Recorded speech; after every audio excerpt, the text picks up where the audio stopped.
Buenos días con todos. Vamos a empezar la ponencia de hoy día, a la cual estoy a cargo, que trata sobre micosis y parasitosis pulmonar. Bueno, en general, para ponerlos en contexto, siempre la micosis y parasitosis en pulmón va a darse con pacientes que generalmente son inmunodeprimidos. ¿Eso qué quiere decir? Que bien pueden tomar corticoides, por ejemplo, pueden tomar prednisona, 15 miligramos como dosis mínima por 3 semanas. A esos ya son pacientes, digamos, que entran al grupo de inmunosupresión. También son pacientes que han recibido algún tipo de trasplante, ya sea de órgano sólido o de células hematopoyéticas. Son pacientes también con HIV y aquellos que también están recibiendo inmunoterapia, específicamente inhibidores del factor de necrosis tumoral alfa, ¿no? Incluso esto está bastante relacionado a lo que es histoplasmosis como tal. Dentro del primer acápite que vamos a ver está la histoplasmosis, la cual, bueno, en general son hongos dismórficos, ¿no? Esos hongos dimórficos van a tener fases, pero dentro de las fases principal va a ser tanto la micelial, en la cual vamos a ver el microorganismo en forma de hifas sectadas y también con microdíneas y macrodíneas. Las microdíneas son digamos, son los conidios infectantes que en sí van a generar la enfermedad en estos pacientes, ¿no? De acuerdo a la cantidad de micronidias que se inhalen, va a depender qué tipo de enfermedad o qué tipo de presentación de histoplasmosis pulmonar va a ser este paciente. En formas de levaduras, donde mayormente se van a ver, así como vemos acá, en la imagen, ya digamos dentro de un macrófago, ¿no? Supuestamente a la hora que el microorganismo ingresa, lo que hace el macrófago es tratar de comerlo, digamos, como para que se entienda, y pues son las zonas donde mayormente se van a lograr tomar las muestras y se van a ver el tejido. La muestra histopatológica se va a ver de la siguiente forma, esa es condición Gray, ¿no? En lo que es inmunidad, como les mencionaba, va a depender mucho de la cantidad de micronidias o la cantidad que se haya inhalado y va a depender del huésped como tal, en este caso de la inmunidad del paciente, ¿no? Si en general hay una muy buena inmunidad, pues en la mayoría de los pacientes solo van a presentar una histoplasmosis aguda y luego de eso ya pues va a ser asintomático y el paciente, pero puede, tanto así como la Mycobacterium tuberculosis, el histoplasma se puede mantener en estado de reposo durante varios años, ¿no? Y reactivarse si en algún momento la inmunidad, sobre todo mediada por células, se ve alterada, ¿no? Los factores de exposición en histoplasma, en general, bueno, se van a encontrar en el suelo. Entonces, lugares donde vamos a encontrar más exposición a histoplasma son lugares, por ejemplo, cuevas o zonas donde haya suelo enriquecido con excrementos de aves o murciélagos, por lo mismo de que tienen alto contenido de nitrógeno. Esto podemos verlo tanto en, por ejemplo, gallineros o edificios de granjas, donde hay acumulaciones de excrementos de pájaros, edificios abandonados, cuando, por ejemplo, destruyen una casa y la vuelven a construir, o en plenas construcciones, demoliciones también, donde se pueden hacer exposición a estos, digamos, áreas donde hay excremento de aves o murciélagos.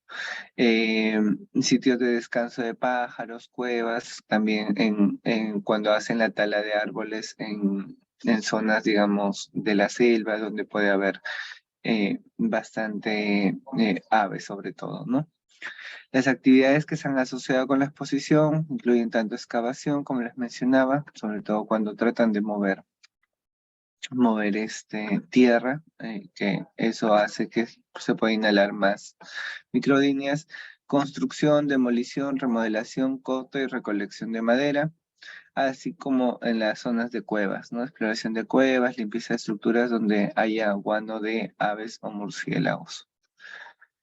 Y esto es peor cuando se hace en áreas cerradas, ¿no? Como una cueva, un ático, ¿no? Eso va a generar mayor exposición al paciente y por ende una enfermedad un poco más severa. Siempre para, digamos, para los diagnósticos, siempre el gol estándar va a ser en el cultivo, siempre vamos a tratar de recuperar, digamos, el germen. En general, en líneas generales, siempre debería ser así. El problema es que los cultivos, una que demoran en crecer, por ejemplo, en histoplasma puede demorarse hasta 6 semanas en crecer, algo así parecido como el Mycobacterium tuberculosis, pero va a depender mucho de la muestra, de la experiencia también del patólogo que logre evaluar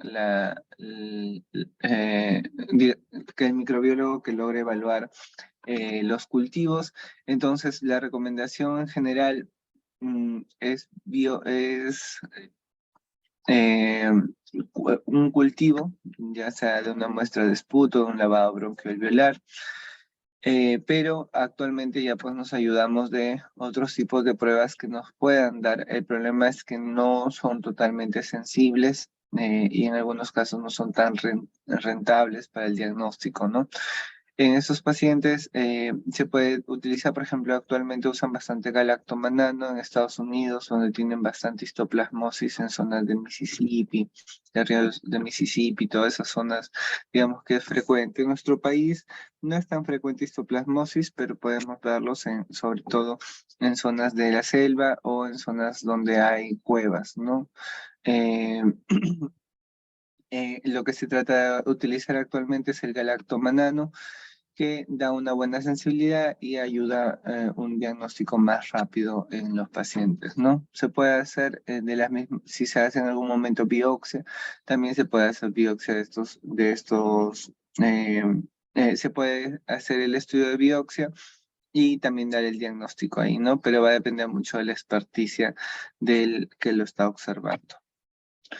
Entonces, ¿en qué contexto yo voy a pensar que es un paciente con histoplasmosis pulmonar aguda? Generalmente, como les mencionaba, son los pacientes inmunosuprimidos en su mayoría y son aquellos que han estado en un momento expuestos, ya vimos el factor de exposición, pero que van a presentar en ese momento, en días menos de un mes, van a presentar fiebre, malestar general, tos seca y dolor torácico retroesternal.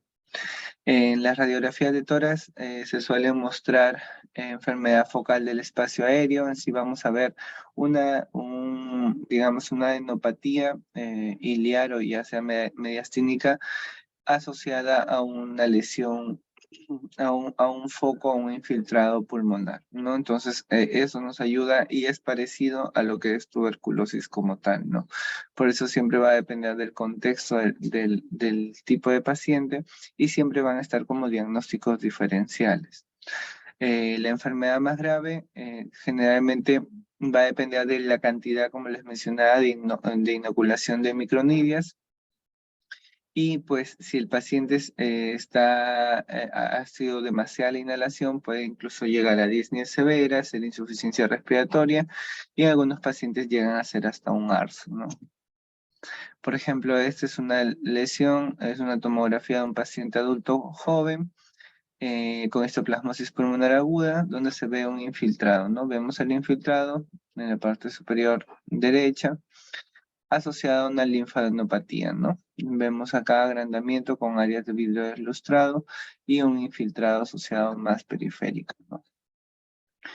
El paciente puede llegar a ser un ARS, algo así parecido, en general un compromiso difuso, bilateral, multilobar. Entonces, en estos casos, si son cuadros agudos, generalmente la histoplasmosis, si ya se hace algo crónico, va a dar síntomas, pues, no tan severos, pero sí persistentes, pero cuando recién se ha dado la inhalación, en el transcurrido de las horas, el paciente puede hacer una insuficiencia respiratoria aguda, o sea, ARS, y esto puede ser por una histoplasmosis pulmonar aguda como tal. Tenemos otras presentaciones, dentro de ellas tenemos, por ejemplo, a la histoplasmosis pulmonar cavitaria crónica. En general, la histoplasmosis pulmonar cavitaria crónica va a depender, digamos, siempre va a haber un paciente que ha tenido alguna patología respiratoria previa, ya sea EPOC, ya sea bronquiectasia, secuela pulmonar por tuberculosis. Esas son las zonas donde va a preferir en general la mayoría de hongos, ¿no? Entonces, en estos pacientes también ya para que hagan enfermedad cavitaria crónica, aprovechan esas zonas, digamos, de pulmón dañado para que puedan ahí desarrollar su enfermedad como tal, ¿no?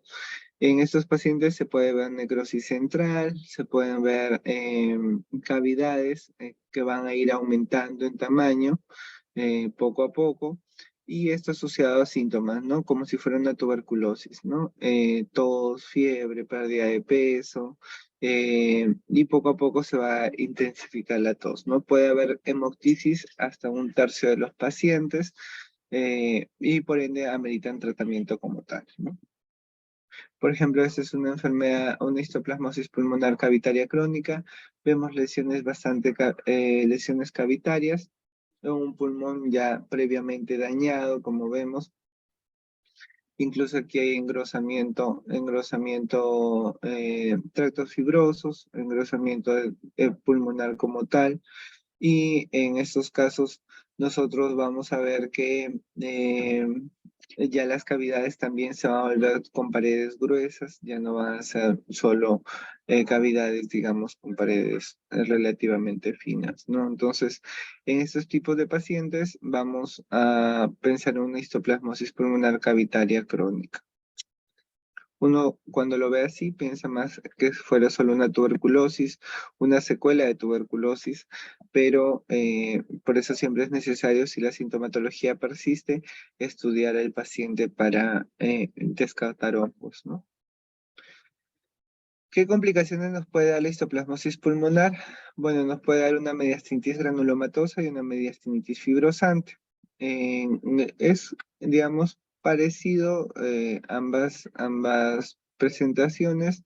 La diferencia es que, pues, en la mediastinitis granulomatosa, a pesar de que las lesiones van a ir a una necrosis por calcificación, estos pacientes pueden estar incluso asintomáticos en la mayoría de casos, o también pueden presentar algún tipo de dolor torácico, sobre todo tos, y se puede dar un drenaje de material gaseoso, puede salir por el trayecto sinusal como tal, ¿no? Entonces, la mediastinitis fibrosante se dice como que si fuera el siguiente paso a la mediastinitis granulomatosa, pero en sí no siempre se van a dar, puede darse de frente una mediastinitis fibrosante como tal, sin ningún tipo de relación con la granulomatosa.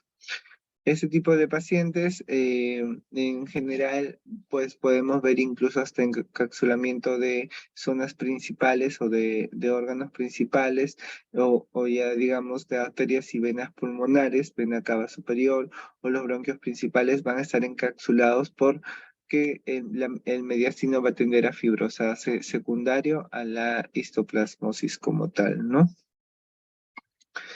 El tratamiento va a depender de qué tipo de presentación haga el paciente. Tenemos que si el paciente, cuando es solo pulmonar, mayormente la mayoría de casos va a ser leve a moderado. Ahora, si la histoplasmosis ya se vuelve, compromete otros órganos, eso ya es una histoplasmosis severa.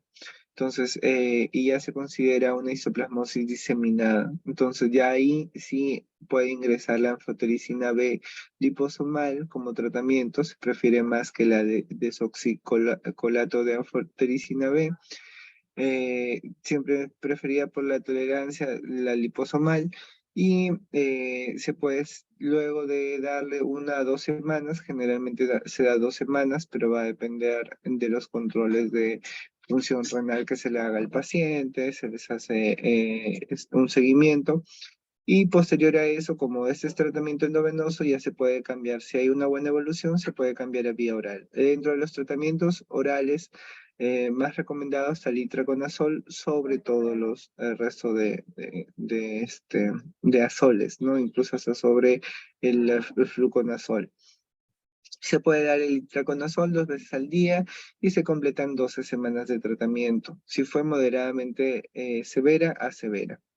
Si es que el paciente solo fue leve a moderado y con síntomas más de 4 semanas, suficiente de frente se le da tratamiento oral, no es necesario darle endovenoso y eso se completa de 6 a 12 semanas. Ahora, respecto a la enfermedad pulmonar cavitaria crónica, ese sí lleva un tratamiento más largo, aproximadamente de un año, ¿no? En general se da un año y esto es hasta que veamos que esas lesiones cavitarias han disminuido, ¿no? Si es un mediastinitis granulomatosa, bueno, también el tratamiento es parecido. La mayoría son de 6 a 12 semanas. Solo cuando son crónicos se les da hasta un año de tratamiento, pero obviamente se hace controles de perfil hepático para los azoles, ¿no? Luego se puede observar si es que solo es un nódulo pulmonar o si hay calcificaciones, también solo se tiene que observar. Y si es que presenta infecciones recurrentes, por ejemplo, cuando hay calcificaciones, broncolitiasis, sí podría ir a una extracción broncoscópica del broncolito que lo está generando esas infecciones recurrentes, ¿no? Pero en general esas son respuestas adecuadas que hizo el pulmón, digamos, frente a la histoplasmosis y que ya se han limitado, ¿no? Solo se observan, pero cuando ya el paciente presenta sintomatologías, ahí sí tenemos que darle tratamiento. Cuando son muy, muy severos, anfotericina liposomal se prefiere, y cuando son leves, itraconazol vía oral.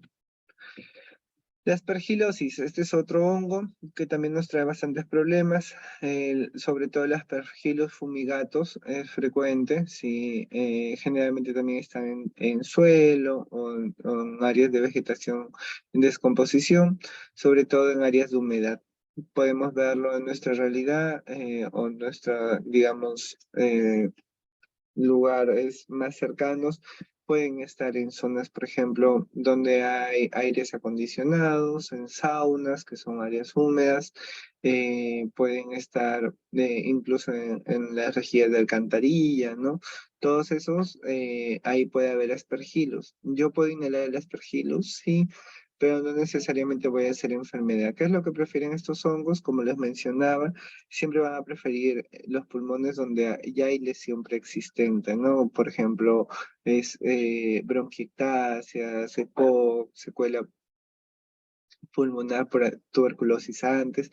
Ese tipo de pacientes yo sí voy a pensar, si comienzan esa sintomatología, voy a pensar en aspergillus porque ellos sí van a desarrollar enfermedad.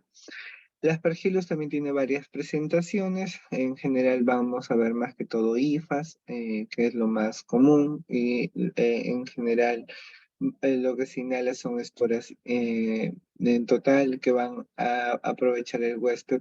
Pero va a depender de cómo esté la inmunidad del paciente, va a depender de si hay lesiones preexistentes para poder hacer algún tipo de patología.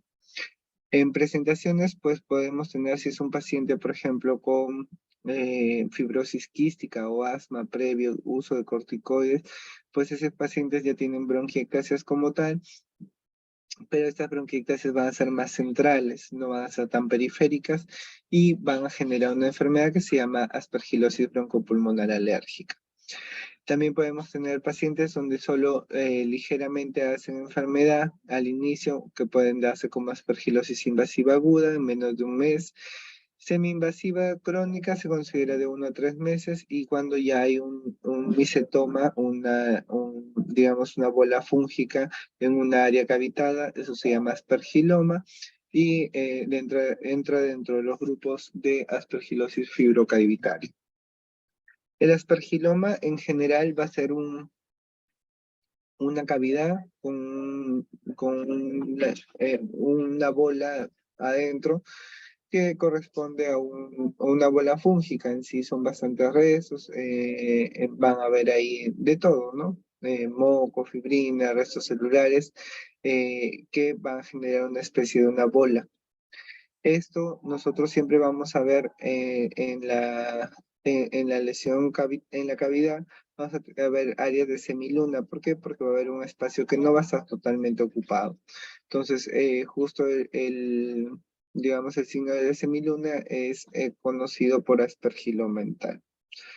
El aspergiloma podemos verlo incluso hasta